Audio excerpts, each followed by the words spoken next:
बहुचर्चित उन्नाव रेपकांड के सजायाफ्ता कुलदीप सिंह सेंगर एक बार फिर चर्चा में है, क्योंकि 23 दिसंबर को दिल्ली हाई कोर्ट ने उनकी सजा को सस्पेंड कर दिया है, जिसके बाद से लगातार जो पीड़िता है वो न्यायपालिका के इस फैसले के खिलाफ खड़ी है और पूरे मामले में न्यायपालिका को सवालों के कटघरे में खड़ा कर रही है। चाहे कांग्रेस हो चाहे सपा हो, पूरा विपक्ष इस पूरे मामले में अब पीड़िता के साथ खड़ा हो गया है, तो हाईकोर्ट के फैसले पर गंभीर सवाल खड़े कर रहे हैं।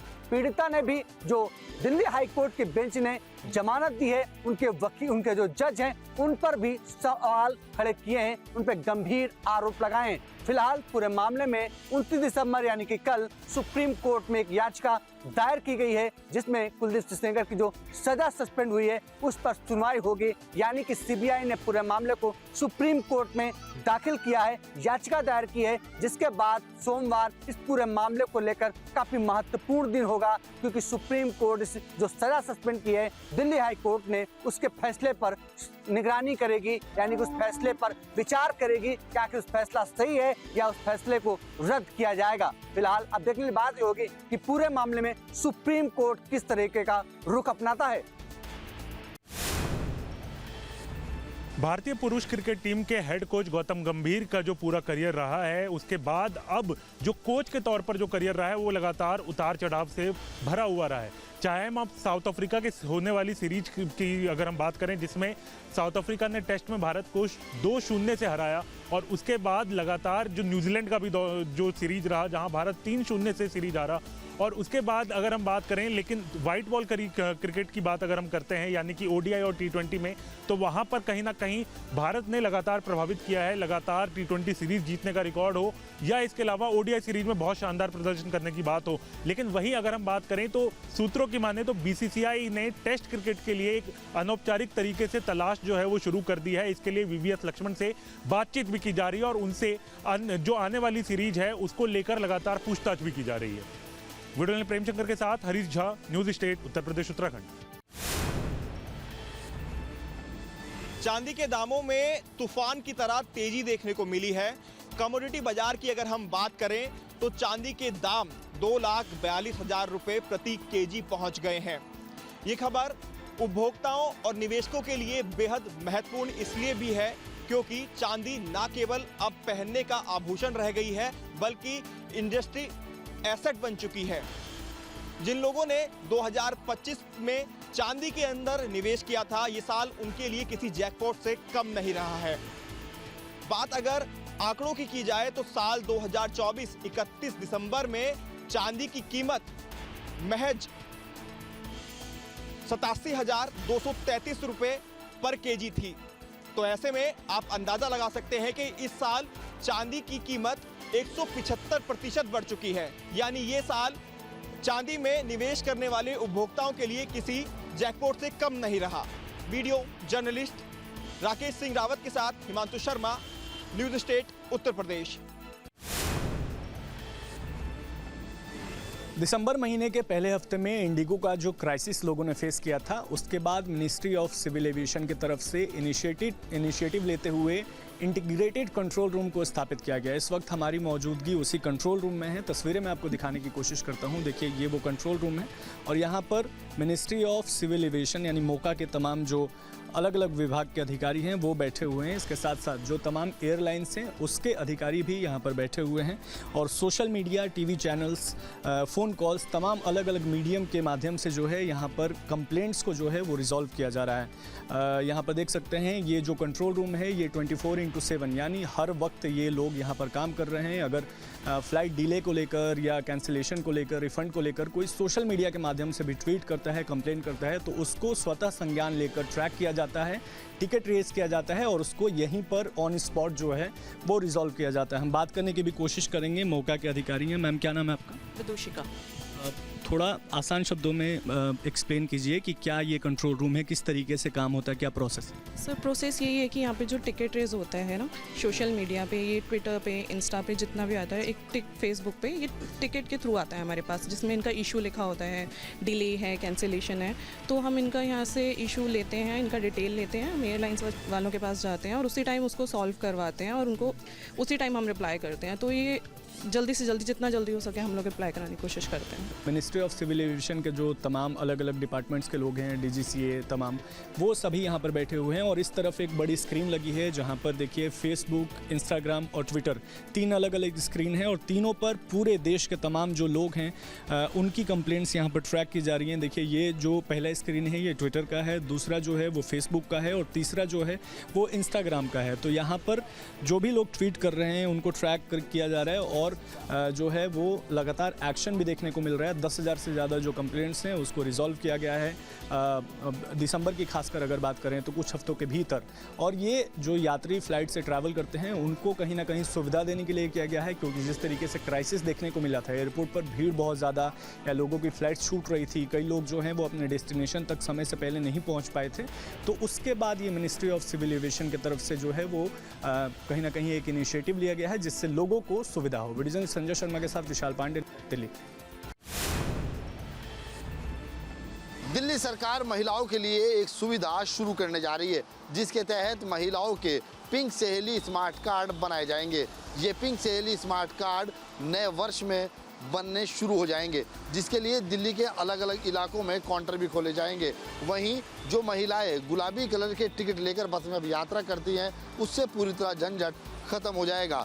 बस महिलाओं को ये स्मार्ट कार्ड दिखाना होगा और बस के अंदर में फ्री यात्रा करनी होगी। साथ ही साथ दिल्ली की DTC बसें और जो क्लस्टर बसें हैं उसके अंदर ये सुविधा पूरी तरह से लागू होती हुई नजर आएगी। हालांकि इसके लिए दिल्ली का आधार कार्ड और पहचान पत्र होना अनिवार्य है, तभी ये कार्ड बनता हुआ नजर आएगा। दिल्ली के अनेक क्षेत्रों के अंदर में नए साल में काउंटर खोले जाएंगे जहां पर पिंक सहेली स्मार्ट कार्ड बनते हुए नजर आएंगे।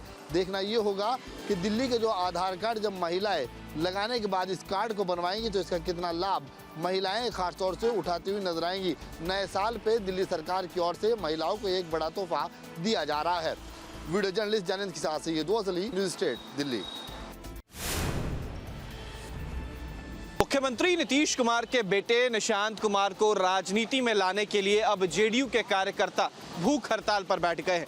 पटना के गर्दनीबाग धरना स्थल पर जेडीयू के कार्यकर्ता जो है वो भूख हड़ताल पर बैठ गए। देखिए मुकुंद सेना द्वारा 12 घंटे की भूख हड़ताल जो है वो रखी गई है। सीधे तौर पर ये कहा जा रहा है कि नीतीश कुमार को पार्टी ज्वाइन कराना होगा अपने बेटे निशांत कुमार को। अगर वो नहीं कराते हैं तो ये 12 घंटे का जो हड़ताल है वो आने वाले समय में 24 घंटे का हो जाएगा। बिहार में नई सियासत जो है वो नीतीश कुमार के बेटे निशांत पर आ टिकी है। देखिए मुकुंद सेना के द्वारा 12 घंटे का भूख हड़ताल जो है वो रखा गया है। ये पटना का गर्दनीबाग धरना स्थल है और यहाँ पर जेडीयू के वो तमाम कार्यकर्ता जो है यहाँ पर पहुँचे हुए हैं। सीधे तौर पर देखिए एक तरफ नीतीश कुमार की तस्वीर है, दूसरी तरफ उनके बेटे निशांत कुमार की और मुकुंद कुमार जो पूर्व विधानसभा प्रत्याशी हैं वो भी यहाँ पर हैं। पहले सवाल लेना चाहेंगे सर, आप लोग यहाँ पर आए हैं, सीधे तौर पर निशांत कुमार को राजनीति में लाने की बात कर रहे हैं। बिल्कुल, इसका कोई कारण नहीं। देखिए वो एक तो आप देख लीजिए काफ़ी पढ़े लिखे हैं, BIT मेसरा से BTech किए हैं, उनके विजन में युवा हैं।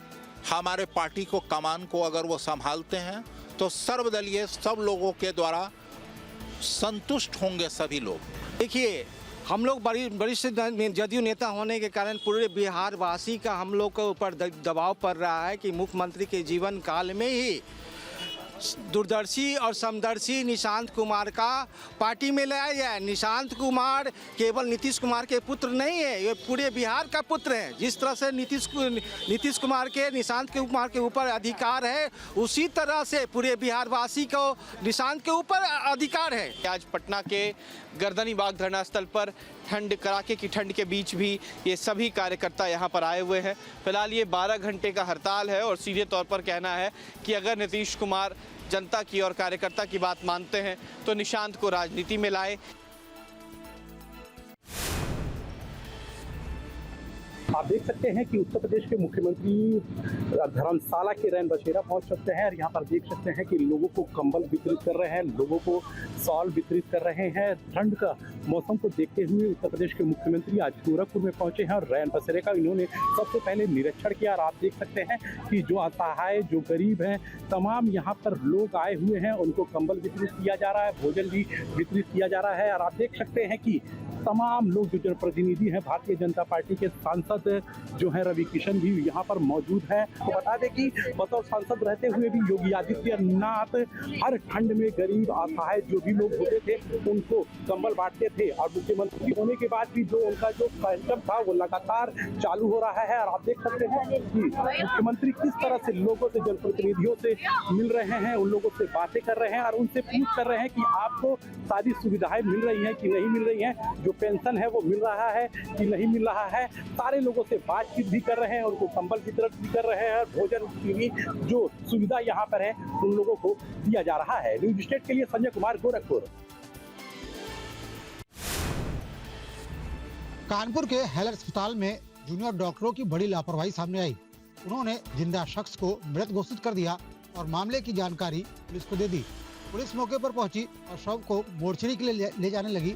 तभी पुलिस को पता चला कि जिस शख्स के बारे में कहा गया है कि वो मर गया है वो जिंदा है। इसके बाद पूरे अस्पताल प्रशासन में हड़कंप मच गया। कारण फानल में पूरे मामले में जांच उठा दी गई है। दरअसल अलर्ट के मेडिसिन वार्ड में 2 मरीज भर्ती थे। 42 नंबर बेड पर विनोद नाम का 42 साल का शख्स भर्ती था, जबकि उसके बगल में ही 43 नंबर पर एक बुजुर्ग भर्ती था। दरअसल मौत बुजुर्ग की हुई थी, लेकिन जूनियर डॉक्टरों ने हड़बड़ी में विनोद को मृत घोषित कर दिया और पुलिस से इसकी जानकारी शेयर कर दी। पुलिस उसके शव को मोर्चरी ले जा रही थी, तभी उसने देखा कि विनोद जिंदा है। इसके बाद पूरे अस्पताल परिसर में हंगामा मच गया। बाद में पता चला मौत बुजुर्ग की हुई है, जिसे कुछ दिनों पहले लोगों ने हेलर अस्पताल में भर्ती कराया था।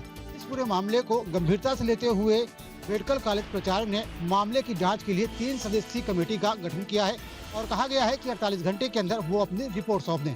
आज मेडिसिन विभाग के वार्ड संख्या 12, बेड संख्या 43 पर मृतक मरीज की जेआर द्वारा त्रुटिपूर्ण पीआई बनाने का मामला संज्ञान में आते ही उक्त प्रकरण का प्रधानाचार्य महोदय को अवगत कराया गया।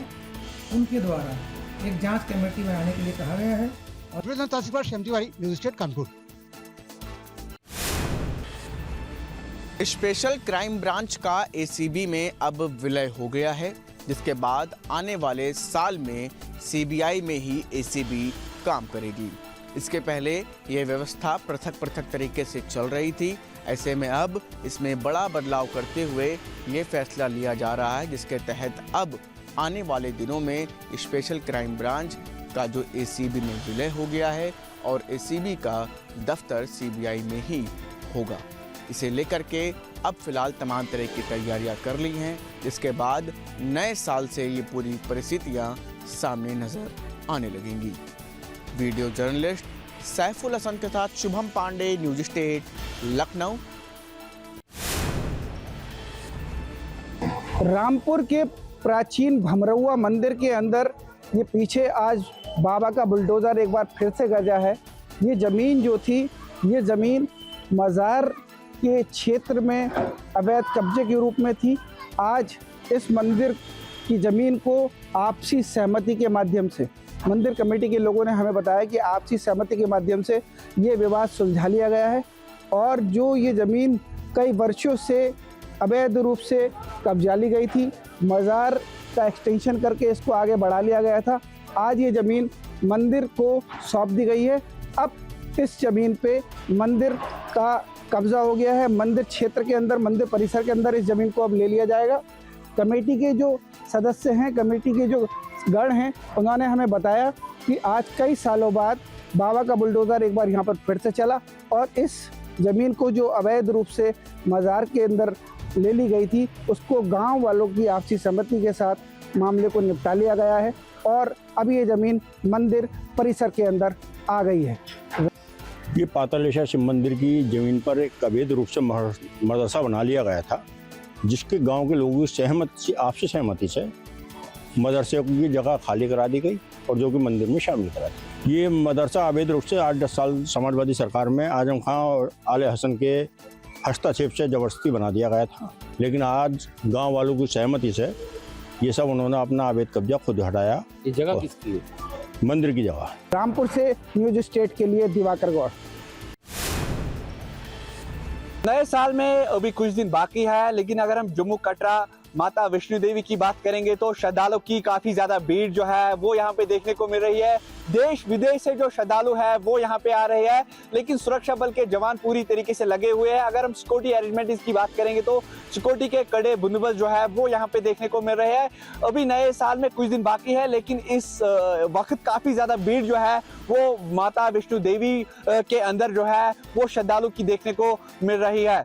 लेकिन अगर देखा जाएगा कि सुरक्षा बल के जवान पूरी तरीके से लगे हुए हैं, कड़े बंदोबस्त जो है वो यहाँ पे किए जा रहे हैं। खासकर एडमिनिस्ट्रेशन की अगर हम बात करेंगे, प्रशासन की बात करेंगे तो पूरी तरीके से जो अरेंजमेंट्स है वो तैयारियां है वो यहाँ पे मुकम्मल देखने को मिल रही है। लेकिन उसके साथ साथ अगर देखा जाएगा कि सिक्योरिटी के कड़े बंदोबस्त यहाँ पे देखने को मिल रही है। करीब 550 कैमरे पूरे ट्रैक पर लगे हुए हैं और इनसे जो फीड मिलता है उसको मॉनिटर करने के लिए एक टेक्निकल टीम बैठी हुई है यहाँ पर हमारे कंट्रोल रूम में, और जहाँ पर श्राइन बोर्ड और जेके पुलिस साथ में CPMF के ऑफिसर्स वहाँ बैठते हैं और वहाँ पर जो भी एनालिटिक्स या जो भी अलर्ट्स जनरेट होते हैं उन पर वो रिएक्ट करते हैं।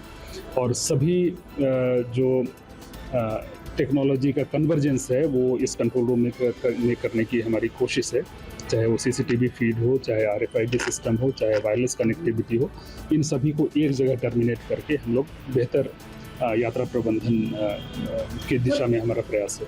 वीडियो जर्नलिस्ट मीर मुंतज़िर के साथ खालिद डार, न्यूज़ टेक। छुट्टियों के मौके पर सनातन को मानने वालों का जनसैलाब काशी में दिख रहा है। यही वजह है कि वाराणसी पुलिस कमिश्नर ने खुद मौके पर उतरकर लोगों से बातचीत की और CCTV के कैमरे से निगरानी रखी जा रही है। ऐसे में एक ड्रोन का पिक्चर जो है वो सोशल मीडिया पर काफी वायरल हो रहा है, जिसमें दिखाया जा रहा है कि वाराणसी में किस तरीके से सनातन को मानने वालों का जनसैलाब सड़कों और गलियों में दिख रहा है। घाट और मंदिर में भीड़ लगी हुई है। ये सोशल मीडिया पे इस वीडियो को लेकर काफी चर्चा छिड़ी हुई है। तो वहीं आपको बता दें कि ड्रोन कैमरे से वाराणसी की सुरक्षा व्यवस्था की निगरानी भी की जा रही है। ऐसे में अगर काशी विश्वनाथ मंदिर की माने तो लगभग 2 लाख से ज्यादा लोग प्रतिदिन दर्शन करते हुए नजर आ रहे हैं। तो वहीं काशी में होटल मालिकों या टूरिज्म से जुड़े व्यापारों के लोगों के बीच काफी खुशी देखने को मिल रही है। उत्तर प्रदेश के वाराणसी से न्यूज स्टेट के लिए राजू श्रीवास्तव। न्यू ईयर के जश्न के लिए नैनीताल पूरी तरह से तैयार है। पर्यटकों की भारी भीड़ नैनीताल न्यू ईयर मनाने के लिए पहुंच रही है, जिसको लेकर नैनीताल पुलिस ने रूट डाइवर्जन प्लान और ट्रैफिक नियंत्रण प्लान तैयार किया है। नैनीताल के दोनों प्रवेश मार्गों में नैनीताल हल्द्वानी और नैनीताल काला डूंगी मार्ग में पर्यटकों के भारी वाहन देखने को मिल रहे हैं, जिससे जाम की स्थिति उत्पन्न हो गई है। पुलिस द्वारा पर्यटकों के वाहनों को नैनीताल रूसी बाईपास और नारायण नगर पार्किंग में खड़ा कर शटल सेवा के माध्यम से नैनीताल भेजा जा रहा है। पुलिस उन्हीं पर्यटकों के वाहनों को नैनीताल में एंट्री दे रही है जिनकी पहले से ही एडवांस बुकिंग है और उन होटलों में पार्किंग सुविधा उपलब्ध है। पूरे जनपद को डेस्टिनेशन के हिसाब से 4 भागों में बांटा गया है, जिसमें मुख्यतः है नैनीताल, कैंची धाम, जो जनपद का बाकी हिस्सा है, और साथ में ही रामनगर।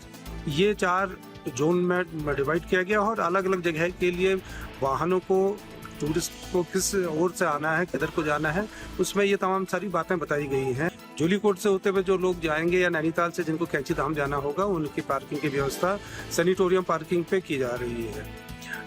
जब अंदर की सारी पार्किंग अब फुल हो जाएंगी, उसके बाद जो हमारे बाहर आइडेंटिफाइड पार्किंग लॉट हैं, उन जो चिन्हित किए गए हैं, उन जगहों पे पार्किंग की जाएगी और वहाँ से ही शटल के माध्यम से जितने पर्यटक हैं उनको अपने डेस्टिनेशन पे भेजा जाएगा। रूसी 1 और रूसी 2 नैनीताल के लिए डेजिग्नेटेड पार्किंग स्थान है, जहाँ से शटल के माध्यम से नैनीताल को भेजा जाएगा। इसी तरह से कैंची धाम के लिए सैनिटोरियम भवाली और भीमताल, जो जिला पंचायत की जो ब्लॉक की पार्किंग है, उस जगह से कैंची धाम के लिए भेजा जाएगा। इस बीच में वाहनों का डाइवर्जन रहेगा। नैनीताल से Sameer Shah, news state. Download our News Nation app